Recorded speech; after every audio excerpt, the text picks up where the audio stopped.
Hi అండి. మొన్న మన యూట్యూబ్లో చూసాం కదా, ఈ కాకరకాయలు ఎలా చేయాలి అది ఇదని చెప్పి షార్ట్ పెడితే దానికి చాలామంది ఇలా చేయాలి, కాకరకాయలాగా ఫ్రై చేసుకుంటే చాలన్నారు. ముందుకు మనం ఏం లేదబ్బా, ఇలా కాకరకాయలు ఒక 1/2 kg తీసుకోండి. వీటికి కొంచెం వర్షాకాలం కదా, మట్టి గిట్టి ఉంటాయి కాబట్టి శుభ్రంగా వీటిని నీళ్ళలో ఒక 5 నిమిషాలు 10 నిమిషాలు నానబెట్టుకొని శుభ్రంగా 2-3 సార్లు క్లీన్ చేసుకుంటే చాలు. ఇందులో మట్టి మొత్తం పోతుంది, శుభ్రంగా పోతుంది. చూసారా కాయ ఎంత ఉందో, కాయకి మించి కాడ ఉంటుంది.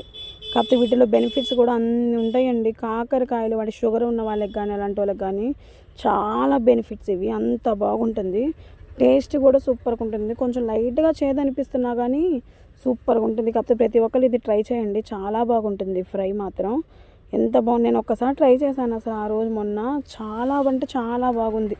ఇలా శుభ్రంగా నీళ్ళలో తీసేసుకున్న తర్వాత మనకు కావాలంటే వీటికి కాడలు ఉన్నాయి కదా, వీటిని జస్ట్ మన వేళ్ళతో ఇలా తీసేసుకుంటే, చూడండి వీడియోలో చూపించినట్టు మనం వేళ్ళతో తీసుకుంటే కాడలు మొత్తం వచ్చేస్తాయి. ఇలా వెళ్ళిపోయిన తర్వాత శుభ్రంగా వండుకోవచ్చు. కాదు మనం కొంచెం తీయలేము, అంత టైం లేదు అని అంటే ఏం పర్లేదు, ఇలానే వండుకోవచ్చు. కాడలు ఏమీ అంత ప్రాబ్లం ఏం కాదు మనకి.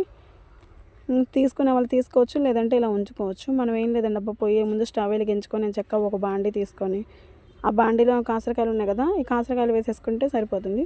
ఉప్పు కర్రీకి సరిపడేంత ఉప్పు వేసుకోండి చాలు, ఎక్కువ వద్దు, మళ్ళీ ఎక్కువైపోతే కర్రీ మొత్తం ఉప్పుగా అయిపోతుంది.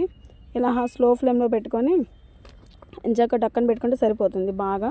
అప్పుడు అందులో ఉన్న చేదు అదంతా ఉడికిపోతుంది. కాకరకాయ కూడా బాగా చేదు మొత్తం ఉడికిపోవడం వల్ల చేదు మొత్తం పోతుంది మనకి అసలు.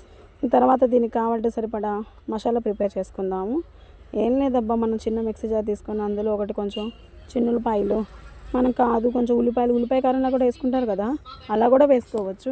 కాకపోతే ఉల్లిపాయ కారం చేయట్లేదు, చిన్నులపాయలు ఇలా తీసుకోండి. కొంచెం కారంగా ఉంటే కారము, జీలకర్రగా ఉంటే జీలకర్ర, కొంచెం కొబ్బరి కూడా వేసుకుంటారు కానీ కొబ్బరి నేను వాడను ఎక్కువ. ఇలా కొబ్బరి తీసుకోండి,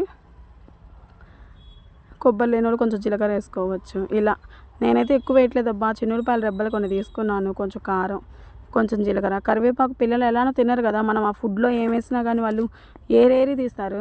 అందుకని మనం ఇలా కరివేపాకు ఏమైనా ఉంటే ఇలానే వేసుకున్నాం అనుకో, ఈ మిక్సీ వల్ల మనం ఎతకరు అసలు వాళ్ళు బాగా. ఇది మొత్తం పొడి అయిపోతుంది కదా, ఈ పొడిలో ఎతకరు కదా, ఇంచక్క ఇలా వేసుకోవచ్చు. కరివేపాకు గుప్పెడు తీసుకోండి, కాదు ఇంకొంచెం కంటే ఎక్కువ తీసుకోండి. ఒక్కసారి జస్ట్ మెత్తగా తిప్పుకోండి. అది మన అదే చక్క రోల్ ఉందనుకోండి, రోల్లో శుభ్రంగా కచ్చాపచ్చగా దంచుకోవచ్చు. రోల్ లేని వాళ్ళు ఏం చేద్దామంటే ఇలా మిక్సీలో పెట్టుకొని దింపుకుంటే కొంచెం ఇలా పొడిగా సరిపోతుంది. ఇలా పొడి ఉన్న దాన్ని మనం శుభ్రంగా తీసి పక్కన పెట్టుకోండి.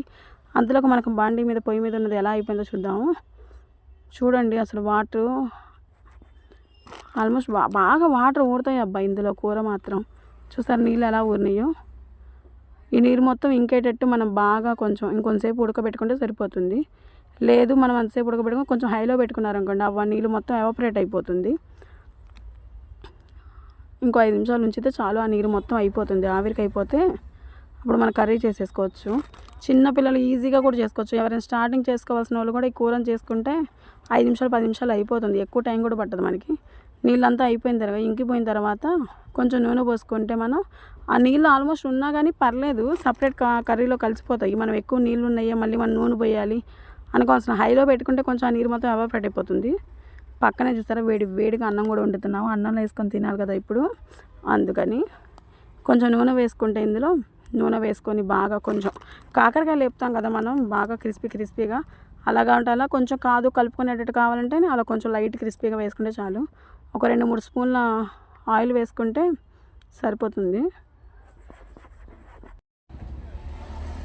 ఇలా 2-3 స్పూన్ల ఆయిల్ వేసుకున్నాం కదా, బాగా వేగనివ్వండి. బాగా వేగితే కొంచెం రెడ్గా, అప్పుడు మన కర్రీలో కూడా బాగుంటుంది, అన్నంలో తినడానికి కూడా బాగుంటుంది. మెత్తగా ఉంటే మరీ బాగోదబ్బా. తర్వాత ఇలా మనం చేసుకున్నాం కదా ఈ కారం, ఈ చిన్నులపాయ కారాన్ని ఇలా వేసుకొని తిప్పుకుంటే అంతే, మన కర్రీ మొత్తం రెడీ అయిపోతుంది. ఇంకంతే వేడిగా ఇంకా అన్నంలో వేసుకొని తింటూ ఉంటే ఎంత బాగుంటుంది అసలు. నాకు వీడియో తీస్తున్నప్పుడు కూడా నోట్లో బ్లాస్ట్ అయిపోతుంది, అంత బాగుంటుంది కూర మాత్రం, సూపర్గా ఉంటుంది. మీకు కూడా కావాలంటే ఒకసారి ట్రై చేయండి. జస్ట్ 1/2 kg కాదంటే 1/4 kg తీసుకుంటాం. నేనైతే 1/2 kg 200 పెట్టి తీసుకున్నాను. మరి అది రేట్ ఎక్కువ రేటు తక్కువ కానీ తెలియదు, కానీ చాలా డిమాండ్గా అమ్ముతున్నారు ఇక్కడ. మీ సైడ్ ఇవి ఎంత రేటు ఉంటాయో నాకు కామెంట్ చేయండి. కర్రీ అయితే రెడీ అయిపోయింది. ఇదంతా చూడండి కర్రీ. అసలు మనకు ఎక్కువ కారం కావాలంటే ఎక్కువ కారం వేసుకోవచ్చు. మేమైతే కొంచెం లైట్గా తింటాం కాబట్టి ఇలా లైట్గా వేసుకున్నాము. లేదు కొంచెం కర్రీ ఎక్కువ తినేవాళ్ళు, కారం ఎక్కువ తినేవాళ్ళు ఉంటే ఎక్కువ వేసుకోవచ్చు. మేమైతే కొంచెం లైట్గా తింటాం కాబట్టి కొంచెం వేసుకున్నాము. ఇంకేం లేదబ్బా, ఇలా కర్రీ అయిపోయింది. ఇక్కడ రైస్ కూడా ఉడికిపోయింది కదా. ఇంకేం చక్క ప్లేట్లో పెట్టుకొని వేడిగా అన్నం ఇలా ప్లేట్లో వేసుకొని కర్రీ అలా వేసుకొని, అబ్బా మనకి పప్పు కానీ చట్నీ కానీ ఏవైనా కొంచెం ఇందులో కలుపుకొని సైడ్ డిష్గా తింటూ ఉంటుంది. మామూలుగా ఉండదు.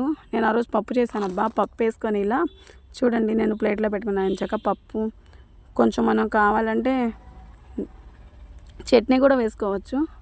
లేదు మనం చట్నీ అవన్నీ ఎందుకు, మనకి సింగిల్గా కావాలంటే ఇలా విడిగా కూడా వేసుకోవచ్చు. జస్ట్ కర్రీతోనే తినవచ్చు. ఫ్రై కూడా సూపర్గా ఉంటుంది కదా. కొంచెం నెయ్యి వేసుకొని తింటూ ఉంటే బాగుంటుంది. మళ్ళీ నేను ఇలా వేసుకున్న నా ప్లేట్ ఇది సూపర్గా ఉంటుంది. ఇలా మనం పప్పు కాకపోతే కాదు, కొంచెం లైక్ బాగా గ్రేవీ కర్రీస్ అంటే పప్పు చారు కానీ ఇలా సొరకాయ సాంబార్ చేశాను. సొరకాయ సాంబార్ కూడా వేసుకొని తినచ్చు. లేదు ఇంకా ఇలా మనం తినలేమంటే వేడి అన్నంలో అబ్బాయి జస్ట్ ఫ్రై వేసుకొని తిన్నా చాలు.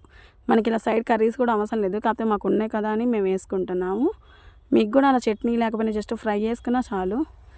అసలు ఎంత బాగుంటుందంటే అంత బాగుంటుంది. నిజంగా మీరే అంటారు నిజంగా కర్రీ సూపర్గా ఉందని. ఇలా ట్రై చేయండి. చేదు కూడా అనిపిస్తుంది అసలు. మనకు మైల్డ్గా ఎక్కడో కొంచెం చేదు అనిపిస్తుంది. చేయి కలుపుతుంటే కాలిపోతుంది అలా. ఇంత వేడిగా అన్నం కలుపుకొని తింటూ ఉంటే ఆహా ఎంత అద్భుతమో తెలుసా. నాన్ వెజ్ కూడా అంత ఉండదేమో ఈ వెజ్ మీద, అంత సూపర్గా ఉంటుంది. మనకి హెల్త్ కూడా చాలా బెనిఫిట్స్ కదా ఇలాంటి కర్రీస్ తినడం వల్ల. షుగర్ ఉన్న వాళ్ళకైతే ఇంకా చాలా బెనిఫిట్. ఇలాంటి చేదు కొంచెం తినడం వల్ల షుగర్ కంట్రోల్లో ఉంటుంది. చూడండి ఎంత బాగుంటుందో. వేడి పొగలు కక్కిపోతుంది కర్రీ కూడా. తినండి, మీకు కూడా కావాలంటే ట్రై చేయండి మీరు కూడా. ఎలా ఉందో నాకు కామెంట్ చేసి చెప్పండి. అండ్ యూట్యూబ్ ఛానల్ కొత్తగా క్రియేట్ చేశానండి. మీరు కూడా కావాలంటే సబ్స్క్రైబ్ చేసుకోండి ప్లీజ్ అండి. సరే అండి, బాయ్ అండి.